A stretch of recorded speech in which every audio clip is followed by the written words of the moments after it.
to my channel. And also press this bell icon.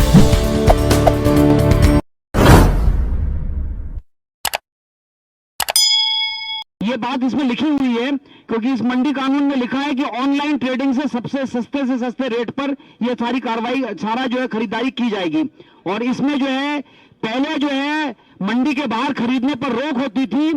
मंडी के बाहर अगर कोई खरीदारी होगी और उसके साथ धोखाधड़ी होगी तो मंडी अधिकारी उस पे जो है छापा पड़वा सकते थे। इसको भी इस कानून ने बदल दिया है और कहा है कि मंडी के बाहर खरीदारी को पूरी अनुमति दी जाएगी। मैं आपको बताना चाहता हूं कि इस कानून में 2-3 बहुत ही खराब बातें लिखी हुई हैं।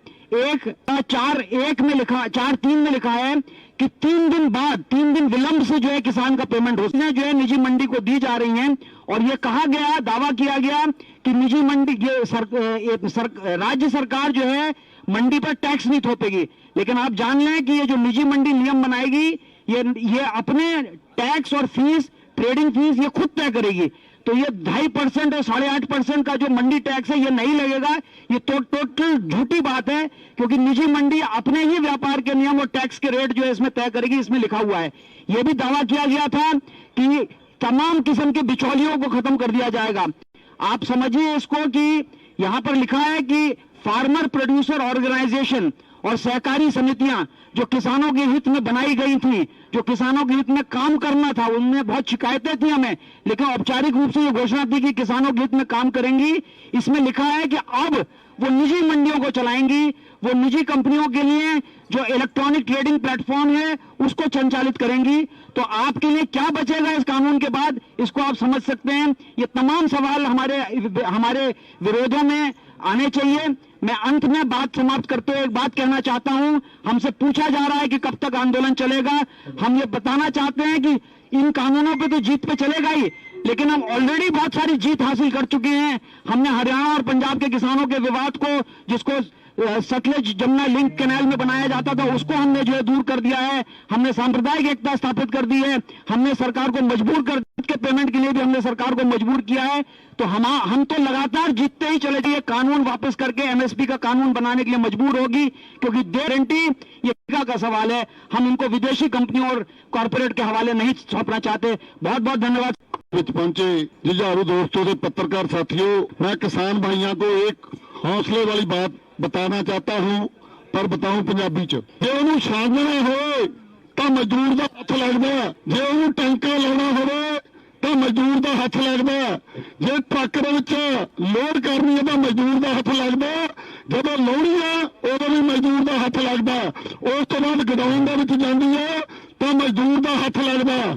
मैं तो कहूंगा किसान का रोटी घट्टो घट जो पेंडू मजदूरों रोटी मंडियां बार बार रोकने की कोशिश की, साडे मीडिया भाईचारे को भी रोकया गया। तुसी अज दिल्ली की पार्लीमेंट की हक में पहला पैर धरिया, इतों कंध पर लिखा पढ़ना चाहिए। तीजी गल इको ही गल मैं दूजिया गलों में सहमत होंगे कहूंगा बई जेडे साडे संघर्षी लोग है उन्हें संघर्षों वाल वध ध्यान देना चाहिए। संघर्ष मसला उदू गंभीर है, इनू बिहार नाल ना जोड़ो कले नाल। सो हुण तक जेड़ा गद्दी ते बैठे हाकमां ने पहला मुल्क नूं अंग्रेजों तो लई गई गुरती के हिसाब नाल किस्तां दे विच बेचिया। काले कानून खत्म होने तो बाद साडियां लड़ाई खत्म नहीं होनी क्योंकि पहुंच गए मार्केट की ताकतों ने। तो मार्केट की ताकत दुनिया की सबसे क्रूर ताकत है।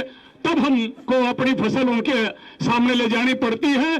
तो उससे सुरक्षा के लिए मंडी आई थी। अगर ये लेकिन किसानों को आज बात करूं नहीं दोस्तों, ये जो बड़ी बड़ी कंपनियां हैं ये आड़तियों से, देसी और विदेशी कंपनियां आड़तियों से हजारों गुना बड़ी लुटेरी है।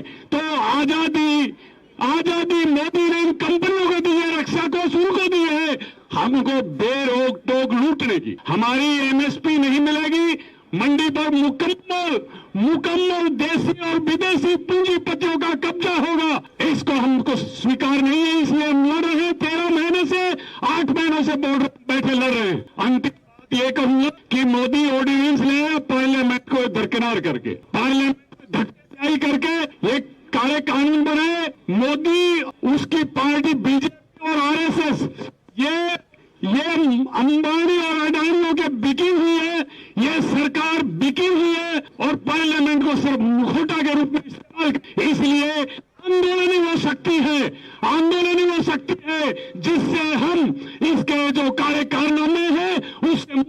इन तीनों काले कानूनों को और बिजली बिल को अभी बिजनेस लिया पार्लियामेंट में, उससे भी हम बच सकते हैं और प्रदूषण के जो कानून बनाए हैं उससे हम बच सकते हैं। तो हम अपने आंदोलन को रखेंगे जब तक ये वापस नहीं लिया जाएगा। हम हटने वाले नहीं हैं। हम हटे जिसने इस जंतर मंतर को एक पिंजरे में बदलने के खिलाफ है, हम अपने लिए लड़ रहे हैं। जो भी खाना खाता आज से भाई संदीप गिद्दे को कहूंगा कि अपनी बात बहुत बहुत धन्यवाद। आज इस गौरव किसान 8 महीने होने जा रहे हैं। महाराष्ट्र क्षेत्र में एक काले कानून आने के बाद संसद के आगे रखना चाहता हूँ, एक रखना चाहता हूँ कि ये जो 3 काले कानून आ गए उसके बाद में कहा गया स्टॉक लिमिट हटाया जा सकता है। अत्यावश्यक वस्तु कानून के खिलाफ उसके हिसाब से कभी भी इसका जो है ये बैन करने के लिए अगर कमेटी जैसी परिस्थिति है उसी में ही। लेकिन प्याज का उत्तर महाराष्ट्र में बहुत बड़े जब बोला गया कि आप आपकी प्याज कहीं पे भी बेच सकते हैं, लेकिन नहीं। पहला झूठ ये था कि सरकार किसानों के साथ ऐसे खिलवाड़ जो है कर सकती है। तो ये जो लड़ाई है, ये लड़ाई हम जब लड़ाई जीतने की तरफ आते हैं तो हम बोलते हैं कि अब दिल्ली दूर नहीं है। अब तो हम दिल्ली पहुंच ही गए हैं, तो हमें लगता है कि जीत अपनी नजदीक आई है। हमें किसान संसद में और अपना आवाज जो है वो बुलंद करना पड़ेगा। बहुत बहुत धन्यवाद। अब मैं एक निजी प्रस्ताव रखना चाहता हूँ। हमारे क्षेत्र में कोरोना की जब सेकंड वेव आ गई थी, बहुत सारे लोग पूरे देश में ऑक्सीजन की कमी से यहाँ पे कैजुअलिटीज बढ़ रही थी और बहुत सारी कैजुअलिटीज बढ़ रही थी। केंद्र सरकार ने हाथ ऊपर किए थे। हमारे चुनाव क्षेत्र सांगली डिस्ट्रिक्ट जो वेस्टर्न महाराष्ट्र में आता है, बहुत किसानों को ऑक्सीजन बेड नहीं मिल रहे थे। सरकार ने जब हाथ ऊपर किया था तो मैंने सिख कम्युनिटी की जो खालसा एड संस्था है मुंबई में, उनको गुजारिश की और उन्होंने मुझे ऑक्सीजन कॉन्सेंट्रेटर 1 घंटे में उपलब्ध किया। ये कोरोना काल में सिख कम्युनिटी ने लंगर हो, ऑक्सीजन कॉन्सेंट्रेटर हो, इस देश पूरे सप्लाई करके पूरे देश की मेरे पास तेजवीर विर्क लिखा है, वो है या तेजिंदर विर्क? तेजिंदर सिंह विर्क जी। तेजिंदर सिंह विर्क जी।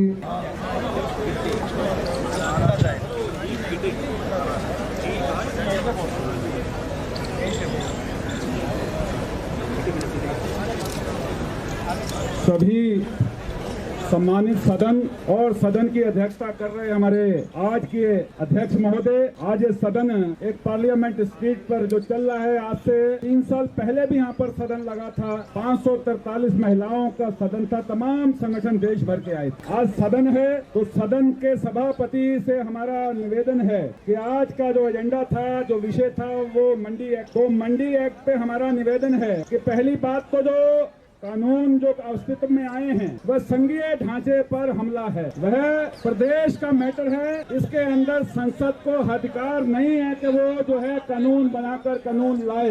ये संघीय ढांचे को कमजोर करने का एक षड्यंत्र है सरकार का। जो सरकार सारी संस्थाओं को खत्म कर कर डिक्टेटरशिप कर रही है, वहीं राज्यों के अधिकारों को भी छीनने का ये काम है।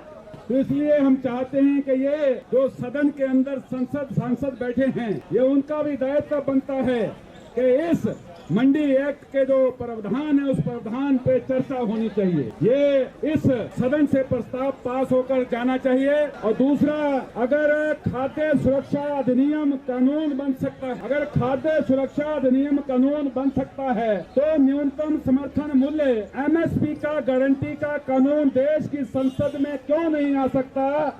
इस पर देश के संसद जो बैठे हैं वह चर्चा करना चाहिए। जो अधिकार राज्य के हैं उन राज्यों की शक्तियों को कमजोर नहीं करना चाहिए। और साथ ही न्यूनतम समर्थन मूल्य का जो कानून है वो देश में लागू होना चाहिए। ये आज के हम जो सदन है, सदन के सभापति के सामने इस सदन की कार्रवाई में अपना जो प्रस्ताव हैं वो रखते हुए, आज आपने बड़ी संख्या में जो आज सिस्टम बना है उस सिस्टम में तमाम हमारे सांसद के रूप में आज प्रतिनिधि बैठे हैं। सभी का बहुत बहुत धन्यवाद कि अनुशासन में रहकर, अपनी मर्यादा में रहकर आप सभी सम्मानित सदस्यगणों का बहुत बहुत धन्यवाद। जय जवान जय किसान। ये कानून ये पारित नहीं कर, लेकिन हमें चाहिए ये इस सदन को सोचना चाहिए। व्यवस्था नहीं, वो हमारा प्राथमिक मांग होना चाहिए। हर किसान को इस देश में अपनी फसल गारंटी के साथ दाम मिलना चाहिए, और मैं उस गारंटी के साथ दाम मिलने वाला बात का जिक्र इसलिए कर रहा हूँ, वो दाम कहाँ मिलेगा? मोदी जी के ऑनलाइन पोर्टल पर तो नहीं मिलेगा। इसलिए हमारा मंडी व्यवस्था को बरकरार रखना होगा, उसमें संशोधन चाहिए। कई गलतियां, कई टूट फूट, कई बार मोदी सरकार ने प्रस्ताव लाया था ये संशोधन, ये कानून को ठीक करने, वो सारी चीज किसान संगठनों के साथ बैठ के तय करके एक ऐसा कानून लाए और उसको उस फसल के दाम को पाने के लिए ऐसा व्यवस्था जिसमें किसान सुरक्षित हो। आखिर में मैं एक बात कहना चाहता हूँ, मोदी जी, बीजेपी, आरएसएस सबको मालूम है होगा किसानों के खिलाफ है, श्रमिकों के खिलाफ है, क्योंकि उनके पास एक दूसरा चाबी है। वो जानते हैं कि असुरक्षित जनता जो है, डरा हुआ जनता जो है, वो अपना सुरक्षा के लिए लड़ते रहेगा और बाकी जो जीविका की मांग है उस पर ढक्कन लगा देगा। इसलिए आज आप लोगों ने देखा हम किस तरीके से ये संसद को कर पाए। इस तरह की डर की माहौल, इस तरह की प्रेशर बनाने की माहौल वो लगातार कोशिश करेंगे और हमारी सारे मांगों के साथ साथ इस डर को तोड़ने का काम भी हमें करना पड़ेगा। ये हम सदन को गुजारिश करना चाहते हैं। बाकी आप लोगों को मालूम है मोदी जी को इलेक्शन बहुत प्यार पसंद है, वो चुनाव के माध्यम से ही सरकार बनाते हैं, तो हमें गंभीरता से सोचना पड़ेगा। मैं कोई विशेष बात नहीं कह रहा हूँ, लेकिन गंभीरता से सोचना पड़ेगा इनसे हम शक्ति कैसे वापस छीन। हमारा पीटी करके तो नहीं ले सकते हैं, लेकिन हमें ऐसा कोई तरकीब निकालना होगा, इनको इनसे शक्ति वापस हमें लेना पड़ेगा। जी सर, आप सभी ने धैर्य से सुना, सबको धन्यवाद। धन्यवाद। गुरमीत मांगटे जी। लग रहा है कि यहीं आके बोलना होगा, ताज छोड़ना पड़ेगा। धन्यवाद सभापति साहब। मैं नेपाल बॉर्डर उत्तर प्रदेश से आता हूं और आज मैं दो विषयों पे बात करना चाहता हूं। पहला कि सरकार जो सत्ता में बैठी है वो निरंतर ये कह रही है एमएसपी है, एमएसपी था और एमएसपी रहेगा। तो मैं इस संसद के माध्यम से, इस हाउस के माध्यम से सरकार को ये बताना चाहता हूँ, हमारे वहाँ पर ना एमएसपी मिल रहा है ना मिलता था, और हमको पूरा विश्वास है कि यदि आप सत्ता में रहेंगे तो वो मिलेगा भी नहीं। दूसरा, ये सरकार हर फ्रंट पे झूठ बोलती आ रही है। जब 2014 से पहले चुनाव का समय था, तब जो देश के अब मौजूदा प्रधानमंत्री हैं, तब ये हमारे जिले में आके एक सभा करके गए थे कि जो कानून है, जो एग्जिस्ट कानून है, जिसके तहत 14 दिन में गन्ना किसानों की भुगतान होना चाहिए और अगर नहीं होता है तो 15% ब्याज मिलना चाहिए। तो मैं सभी सभा के साथियों को बताना चाहता हूँ कि 2 साल हो गए हैं और अभी तक जो पिछला सीजन है उसका भी किसानों को जो गन्ने का पेमेंट है वो नहीं मिला है और किसान 2 महीनों से बजाज हिंदुस्तान की पलिया में मिल को घेरी बैठे हैं। तो मैं खंडन करना चाहता हूं इस सभा के माध्यम से कि ये सरकार समय समय पर झूठ बोलती आ रही है और यहां से एक प्रस्ताव ये डालना चाहिए कि अगर कोई विश्व में जो सत्ता में बैठी सरकार है जिसको झूठ बोलने के लिए ऑस्कर मिलना चाहिए, तो वो जो हमारे भारत में मौजूदा सरकार है उसको मिलना चाहिए। और आप सभी से उम्मीद करता हूं कि आप मेरे इस प्रस्ताव में अपनी सहमति जताएंगे। जो साथी जो प्रोसीजर है वो सभापति जी रखेंगे। धन्यवाद। अब गुरप्रीत सिंह शाहवाला जी।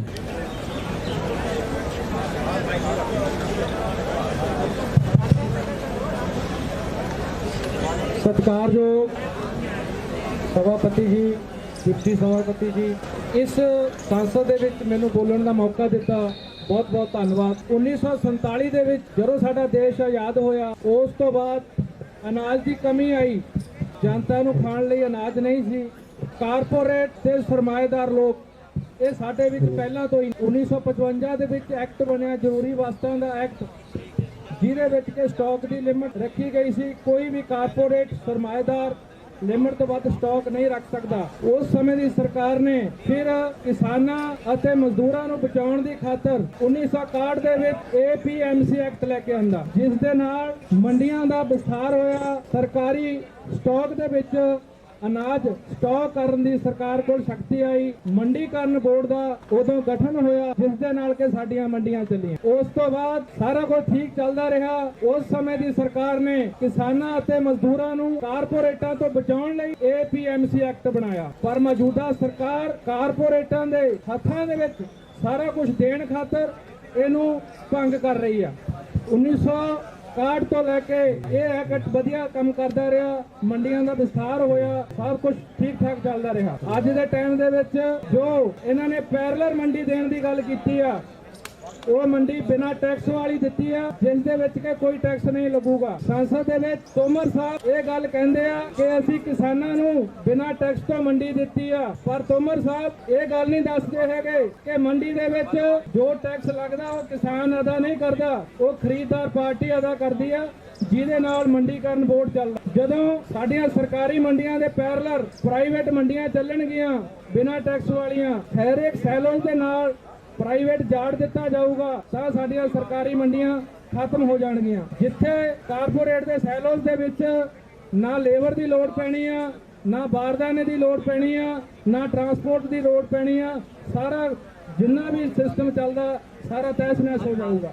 ਇਸ ਕਰਕੇ ਐਕਟ ਕਿਸਾਨਾਂ ਦੇ ਮਜ਼ਦੂਰਾਂ ਦੇ ਬਿਲਕੁਲ ਖਿਲਾਫ ਆ, ਇਹ ਰਿਪੀਲ होने चाहिए हैं। इन्ना कहना होया खेमा का जाचक हाँ, धन्यवाद। सुमित सिंह। धन्यवाद। सबसे पहले तो मैं इस संसद के माध्यम से इस ऐतिहासिक किसान आंदोलन को इस मुकाम पे पहुंचाने के लिए और ये ऐतिहासिक संसद यहाँ पे खड़ी करने के लिए आप सबको बधाई देना चाहता हूँ। इसके साथ ही इस संसद के माध्यम से मैं ये कहना चाहता हूँ कि ये जो गोदी मीडिया का सहारा लेके बीजेपी इस देश में भ्रम पैदा कर रही है, नारे देती है अब किसान का दाना दाना खरीदेंगे।